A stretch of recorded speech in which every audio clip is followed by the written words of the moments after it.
bem-vindo a mais um Papo com um Especialista, para a gente conhecer um pouquinho mais sobre o trabalho e os profissionais que atuam no Hospital Amaral Carvalho. Eu sou Fernando Baide e hoje quem conversa comigo é a doutora Lenira Mauad, que é médica ginecologista. Seja muito bem-vinda, doutora. Muito obrigada, é um prazer. Queria primeiro que a senhora começasse contando para a gente qual que é o papel da senhora como ginecologista no Hospital Oncológico, que é o Amaral Carvalho. Um grande número de tumores são ginecológicos, afetam as mulheres. Então eu atuo aqui já há 32 anos no tratamento, principalmente na prevenção dos tumores ginecológicos. Quando a gente fala nos tumores ginecológicos, quais são os principais, doutora? Colo do útero, endométrio, que é o corpo do útero, ovário e a vulva. Menos frequentes, vagina e trompas. E são ocorrências importantes na saúde da mulher, doutora? Sim, com certeza. O colo do útero, até há pouco tempo, ele era o mais incidente, mais responsável por morte de mulheres jovens no mundo inteiro. Até que foi criado os exames de rastreamento. Mas no Brasil, nos países do terceiro mundo, ele ainda é a principal causa de morte por câncer entre as mulheres. O câncer de endométrio ele tem se tornado cada vez mais frequente, então o óbito por câncer, a morte por câncer e principalmente os tratamentos que são mais mutilantes, até por uma questão de feminilidade, de capacidade de reprodução, eles afetam muito as mulheres. Então é muito importante que você ofereça, que você tenha uma assistência a um tumor ginecológico. E quando a gente fala nessa assistência, é tratamento, diagnóstico precoce e prevenção. Qual que é a importância da prevenção ou do diagnóstico precoce para o sucesso desse tipo de tratamento, doutora? Então, para alguns tumores nós vamos falar em prevenção primária. Para outros nós vamos falar, ou em outros momentos, para o mesmo tumor, em detecção precoce. E o tratamento bem conduzido, quer dizer, o tratamento que ele é com todas as esferas, com tratamento cirúrgico, com a rádio e quimioterapia, ele vai ter mais sucesso se o diagnóstico for precoce. Então, esse pilar, essa tríade, digamos assim, ela é muito importante. E na fundação, aqui na instituição, nós trabalhamos nesses três pilares.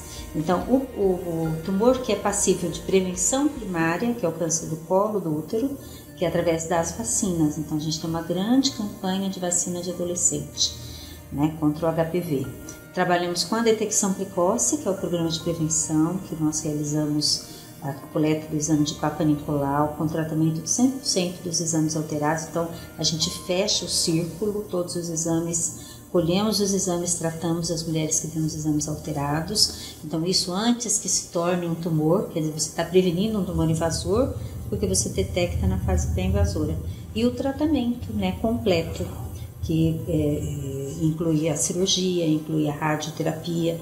E quanto mais prevenção primária nós fizermos, menos lesão precursora nós vamos ter. Quanto mais rastrearmos, mais lesão precursora, menos lesão invasora. Então isso leva a um sucesso no tratamento, seja ele cirúrgico ou radioterápico. E o programa de prevenção aqui no Amaral Carvalho é muito importante e significativo. Queria que a senhora falasse um pouquinho, porque a senhora foi quem criou, implementou, foi um trabalho de formiguinha e que deu resultado, doutora. Eu falo que é o meu terceiro filho. Porque, na verdade, é muito desesperador, você ver uma mulher jovem perdendo a vida por um câncer, deixando o filho pequeno. Então, acho que isso foi o que me motivou mais. Então, você chega recém-formada, com uma cabeça de obstetra, e você encontra mães jovens e elas morrem em média com 40, 45 anos. Essa é a realidade que eu tinha. A senhora começou a carreira como obstetra? Quando eu fiz a residência, a minha opção pela GO foi pela obstetrícia.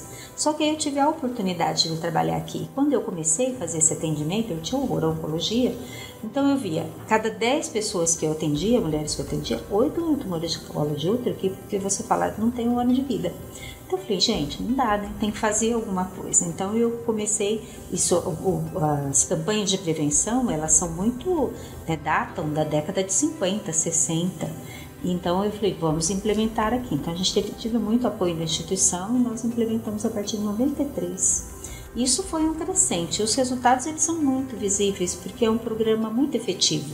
É um exame muito eficaz. As mulheres se cuidam, Então elas são motivadas para a coleta e nós temos os resultados bastante, digamos, animadores, que é o do mundo, né? Quando você faz bem feito, que já existe, então você realmente obtém resultado. E quais são os cuidados e esses exames que as mulheres têm que fazer com frequência? Então, se nós falarmos do câncer do colo, que foi onde nós começamos, então desde a vacinação das adolescentes, se você vacinar as meninas até os 15 anos, você diminui 85% a incidência do câncer. É muito importante. Muito importante. A partir dessa idade, você tem uma diminuição também em relação às não vacinadas, em torno de 57%, que também tem um peso significativo. Então, nós, a partir de 2014, quando a vacina se tornou gratuita pelo SUS, a gente tem investido muito em campanhas de vacina. E nós não temos ainda uma cobertura ideal, mas nós estamos lutando para que isso cresça. Já a cobertura do exame de Papa Nicolau, que passou a ser oferecido em 93 pela instituição, e é um programa assim organizado, quer dizer, nós oferecemos continuamente, oferecemos o atendimento aos casos alterados, esse resultado já é bem mais visível, né? Hoje nós temos, entre todos os registros hospitalares de câncer do Brasil, das instituições que fazem de base populacional em todos os municípios, já o que tem menor incidência no Brasil. Nós temos uma mortalidade de 2 por 100 mil, que é comparável a um país de primeiro mundo. E nós temos uma incidência muito alta das lesões precursoras, que são tratadas. O mais importante é que esse tratamento, ele é um tratamento conservador de fertilidade, né? A mulher pode ter filhos depois. Então, isso é uma coisa que quando nós divulgamos esses dados, nós atraímos a população. Primeiro, porque você oferece uma coisa que tem resolução. Segundo, porque a gente tem a confiança da instituição, né? A instituição, ela é vista como um serviço de qualidade, então as pessoas realmente confiam. E nós expandimos isso, porque nós começamos esse projeto com o colo do útero, porque era assim, a mais incidente, que era mais urgente, né, de resolução, mas isso foi expandido, por exemplo, para a detecção precoce do câncer de endométrio, que é um tumor que tem crescido no mundo e cresceu também aqui.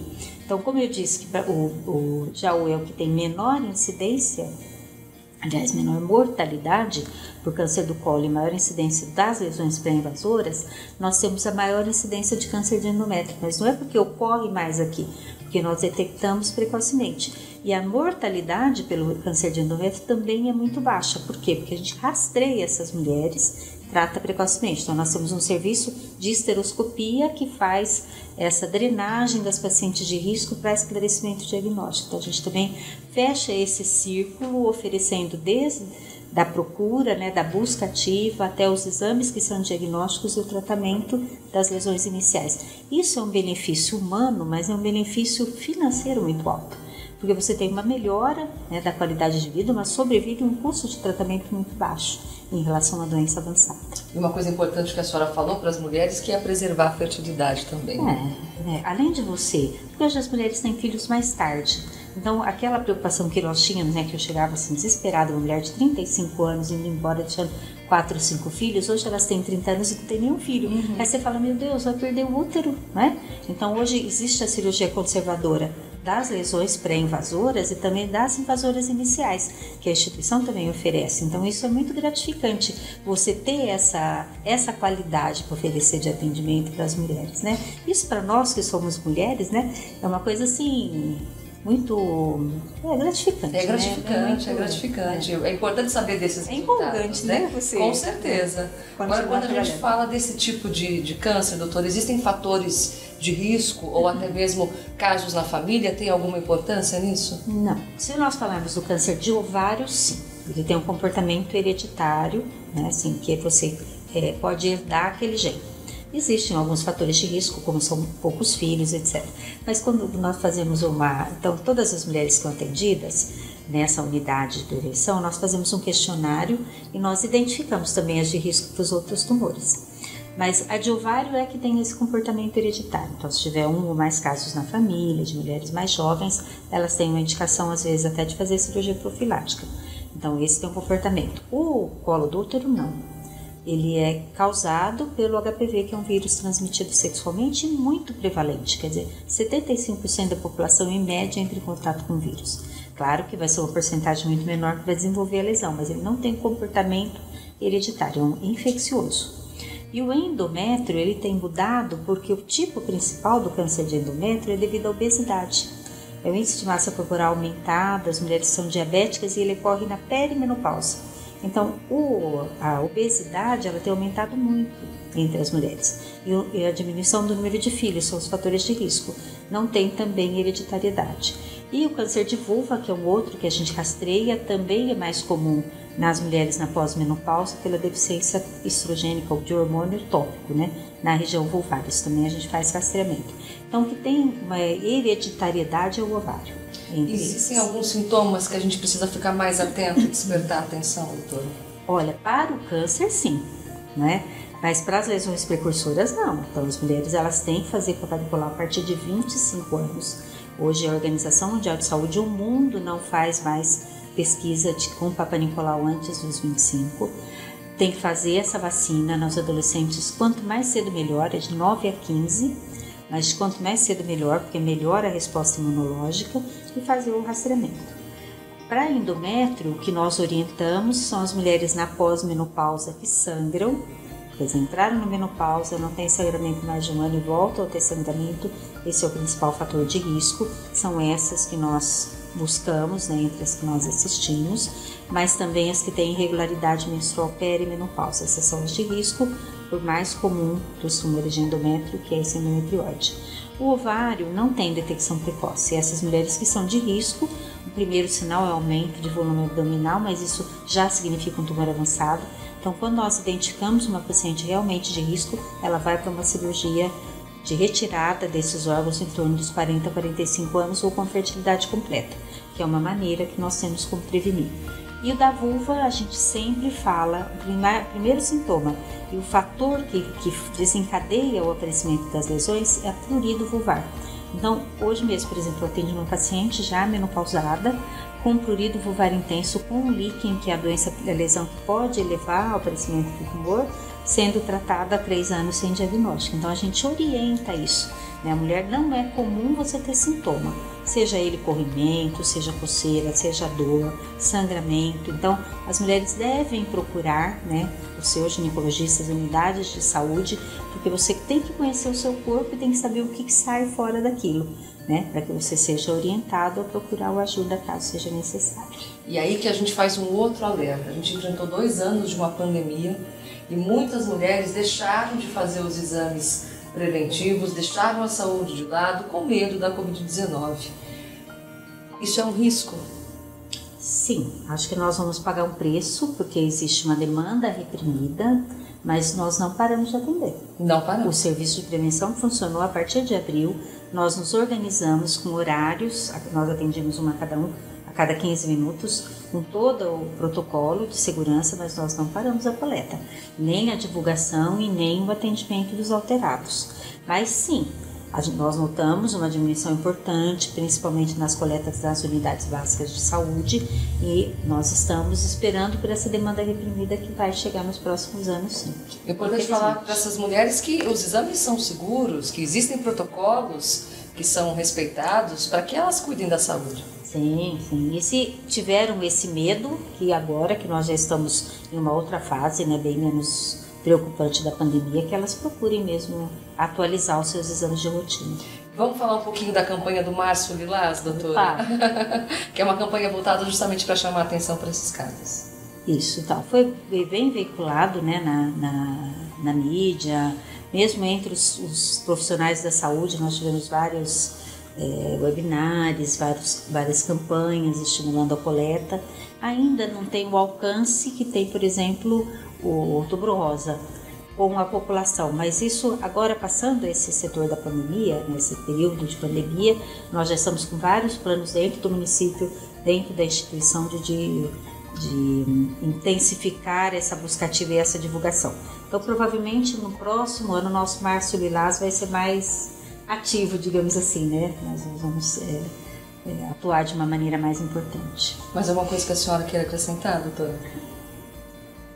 Eu só gostaria que as mulheres se cuidassem, né? Quer dizer, eu acho que nós trabalhamos com uma população, a mulher ela é cuidadora por si, sim, né? Cuida dos filhos, cuida do marido, cuida dos pais, às vezes esquece de cuidar de si. Mas a gente tem que pensar, para que a gente cuide dos outros, né, com tanta carinho como as mulheres são capazes de fazer, a gente precisa se cuidar primeiro, né? Então eu acho que nós temos que ter essa motivação, né, para estar nos submetendo a exames, para estar fazendo o tratamento adequado, para estar de olho nos sintomas que eventualmente a gente possa ter. Então, perceber sempre o seu corpo e sempre estar atento a qualquer coisa que esteja normal e procurar ajuda. Obrigada por participar aqui com a gente, doutora. Muito obrigada. Eu que agradeço, né? É um prazer. E parabéns pelo trabalho aqui na Amaral Carvalho. Muito obrigada. Eu agradeço a instituição, porque na verdade a gente teve a oportunidade de desenvolver um serviço de nível, né? Com certeza. Esse foi mais um papo com um especialista. Espero que você tenha gostado. A gente se encontra na próxima. Até lá.